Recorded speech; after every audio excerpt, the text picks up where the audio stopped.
गरुड़ पुराण चौथा अध्याय नरक प्रदान करने वाले पापकर्म। गरुड़ जी ने कहा, हे केशव, किन पापों के कारण पापी मनुष्य यमलोक के महामार्ग में जाते हैं और किन पापों से वैतरणी में गिरते हैं तथा किन पापों के कारण नरक में जाते हैं, वह मुझे बताइए। श्री भगवान बोले, सदा पाप कर्मों में लगे हुए शुभ कर्म से विमुख प्राणी एक नरक से दूसरे नरक को, एक दुख के बाद दूसरे दुख को तथा एक भय के बाद दूसरे भय को प्राप्त होते हैं। धार्मिक जन धर्मराजपुर में 3 दिशाओं में स्थित द्वारों से जाते हैं और पापी पुरुष दक्षिण द्वार के मार्ग से ही वहां जाते हैं। इसी महादुखदायी दक्षिण मार्ग में वैतरणी नदी है। उसमें जो पापी पुरुष जाते हैं उन्हें मैं तुम्हें बताता हूँ। जो ब्राह्मणों की हत्या करने वाले, सुरापान करने वाले, गोघाती, बाल हत्यारे, स्त्री की हत्या करने वाले, गर्भपात करने वाले और गुप्त रूप से पाप करने वाले हैं। जो गुरु के धन को हरण करने वाले, देवता अथवा ब्राह्मण का धन हरण करने वाले, स्त्री द्रव्यहारी, बाल द्रव्यहारी हैं। जो ऋण लेकर उसे न लौटाने वाले, धरोहर का अपहरण करने वाले, विश्वासघात करने वाले, विषान्न देकर मार डालने वाले, दूसरे के दोष को ग्रहण करने वाले, गुणों की प्रशंसा न करने वाले, गुणवानों के साथ डाह रखने वाले, नीचों के साथ अनुराग रखने वाले, मूढ़, सत्संगति से दूर रहने वाले हैं। जो तीर्थों, सज्जनों, सत्कर्मों, गुरुजनों और देवताओं की निंदा करने वाले हैं। पुराण, वेद, मीमांसा, न्याय और वेदांत को दूषित करने वाले हैं। दुखी व्यक्ति को देखकर प्रसन्न होने वाले, प्रसन्न को दुख देने वाले, दुर्वचन बोलने वाले तथा सदा दूषित चित्त वृत्ति वाले हैं। जो हितकर वाक्य और शास्त्रीय वचनों को कभी न सुनने वाले, अपने को सर्वश्रेष्ठ मानने वाले, घमंडी, मूर्ख होते हुए अपने को विद्वान समझने वाले हैं। ये तथा अन्य बहुत पापों का अर्जन करने वाले अधर्मी जीव रात दिन रोते हुए उस यम मार्ग में जाते हैं। यमदूतों द्वारा पीटे जाते हुए वे पापी वैतरणी की ओर जाते हैं और उसमें गिरते हैं। ऐसे उन पापियों के विषय में मैं तुम्हें बताता हूँ। जो माता, पिता, गुरु, आचार्य तथा पूज्य जनों को अपमानित करते हैं वे मनुष्य वैतरणी में डूबते हैं। जो पुरुष पतिव्रता, सच्चरित्र, उत्तम कुल में उत्पन्न, विनय से युक्त स्त्री को द्वेष के कारण छोड़ देते हैं वे वैतरणी में पड़ते हैं। जो हजारों गुणों के होने पर भी सत्पुरुषों में दोष का आरोपण करते हैं और उनकी अवहेलना करते हैं वे वैतरणी में पड़ते हैं। वचन दे करके जो ब्राह्मण को यथार्थ रूप में दान नहीं देता है और बुला करके जो व्यक्ति नहीं है ऐसा कहता है, वे दोनों सदा वैतरणी में निवास करते हैं। स्वयं दी हुई वस्तु का जो अपहरण कर लेता है, दान देकर पश्चाताप करता है, जो दूसरे की आजीविका का हरण करता है, दान देने से रोकता है, यज्ञ का विध्वंस करता है, कथा भंग करता है, क्षेत्र की सीमा का हरण कर लेता है और जो गोचर भूमि को जोतता है वह वैतरणी में पड़ता है।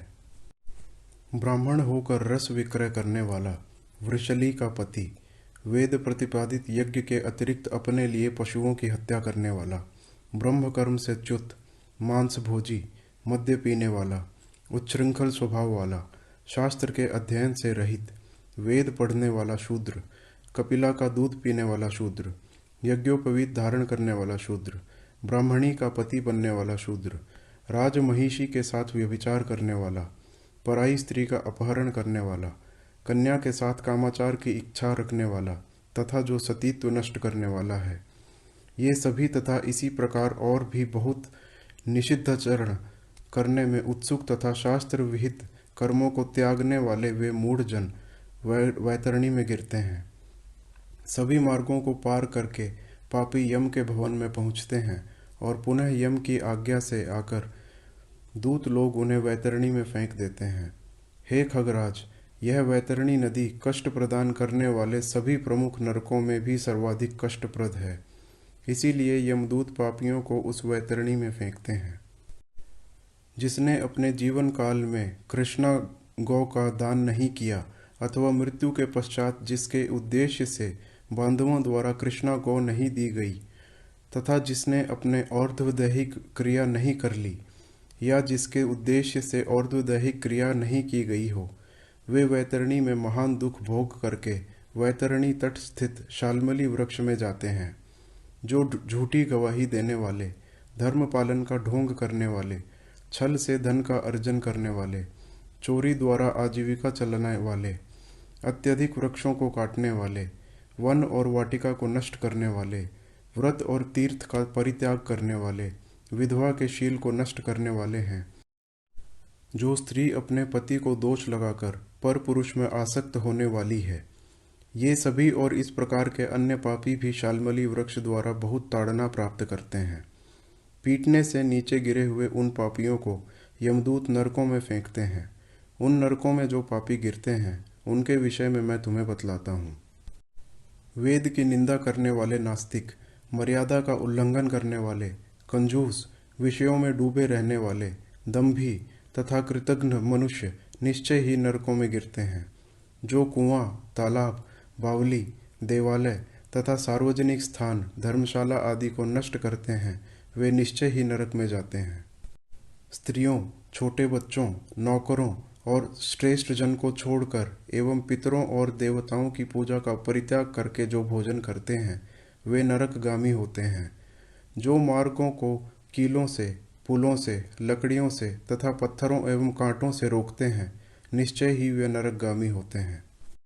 जो मंद पुरुष भगवान शिव, भगवती शक्ति, नारायण, सूर्य, गणेश, सद्गुरु और विद्वान, इनकी पूजा नहीं करते, वे नरक में जाते हैं।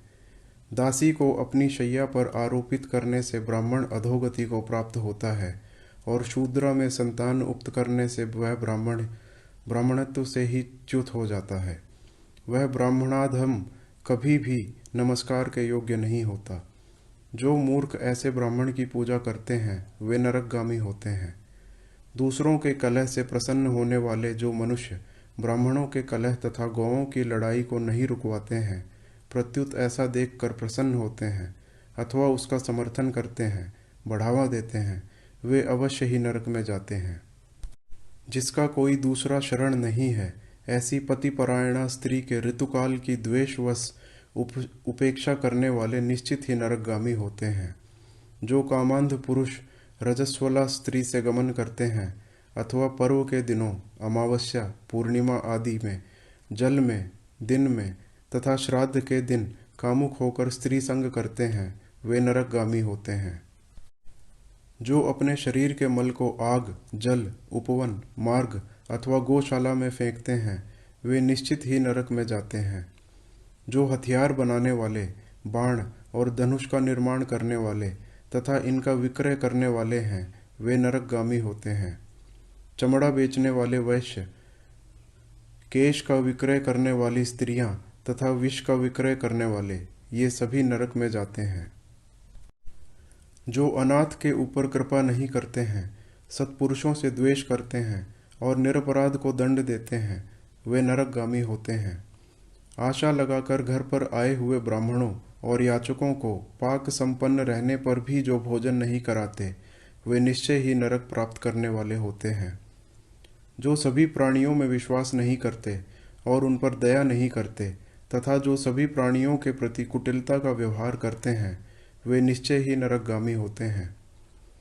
जो अजितेंद्रिय पुरुष नियमों को स्वीकार कर बाद में उन्हें त्याग देते हैं, वे नरकगामी होते हैं। जो अध्यात्म विद्या प्रदान करने वाले गुरु को नहीं मानते और जो पुराण वक्ता को नहीं मानते, वे नरक में जाते हैं। जो व्यक्ति मित्र से द्रोह करते हैं, जो व्यक्तियों की आपसी प्रीति का भेदन करते हैं तथा जो दूसरों की आशा को नष्ट करते हैं, वे निश्चय ही नरक में जाते हैं। विवाह को भंग करने वाला, देव यात्रा में विघ्न करने वाला तथा तीर्थ यात्रियों को लूटने वाला घोर नरक में वास करता है और वहां से उसका पुनरावर्तन नहीं होता। जो महापापी घर, गांव तथा जंगल में आग लगाता है, यमदूत उसे ले जाकर अग्निकुंडों में पकाते हैं। इस अग्नि से जलते हुए अंग वाला वह पापी जब छाया की याचना करता है, तो यमदूत उसे असिपत्र नामक वन में ले जाते हैं, जहाँ तलवार के समान तीक्ष्ण पत्तों से उसके अंग जब कट जाते हैं, तब यमदूत उससे कहते हैं, रे पापी, शीतल छाया में सुख की नींद सो। जब वह प्यास से व्याकुल होकर जल पीने की इच्छा से पानी मांगता है, तो दूतों के द्वारा उसे खौलता हुआ तेल पीने के लिए दिया जाता है। पानी पियो और अन्न खाओ, ऐसा उस समय उसे उनके द्वारा कहा जाता है।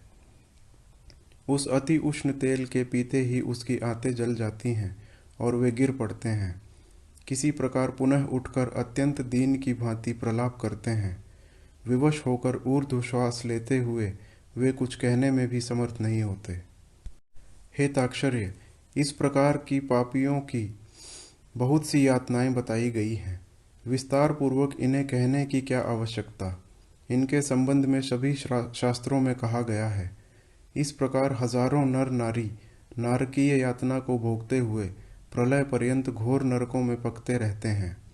उस पाप का अक्षय फल भोग कर पुनः वहीं पैदा होते हैं और यम की आज्ञा से पृथ्वी पर आकर स्थावर आदि योनियों को प्राप्त करते हैं। वृक्ष, गुल्म, लता, वल्ली, पर्वत तथा तृण आदि ये स्थावर योनियों कही गई हैं। ये अत्यंत मोह से आवृत हैं। कीट, पशु, पक्षी, जलचर तथा देव, इन योनियों को मिलाकर 84 लाख योनियां कही गई हैं। इन सभी योनियों में घूमते हुए जीव मनुष्य योनि प्राप्त करते हैं और मनुष्य योनि में भी नरक से आए व्यक्ति चांडाल के घर में जन्म लेते हैं तथा उसमें भी कुष्ठ आदि पाप चिन्हों से वे बहुत दुखी रहते हैं। किसी को गलित कुष्ठ हो जाता है, कोई जन्म से अंधे होते हैं और कोई महारोग से व्यथित होते हैं। इस प्रकार पुरुष और स्त्री में पाप के चिन्ह दिखाई पड़ते हैं। इस प्रकार गरुड़ पुराण के अंतर्गत सारोद्धार में नरकप्रद पाप चिन्ह निरूपण नामक चौथा अध्याय पूरा हुआ।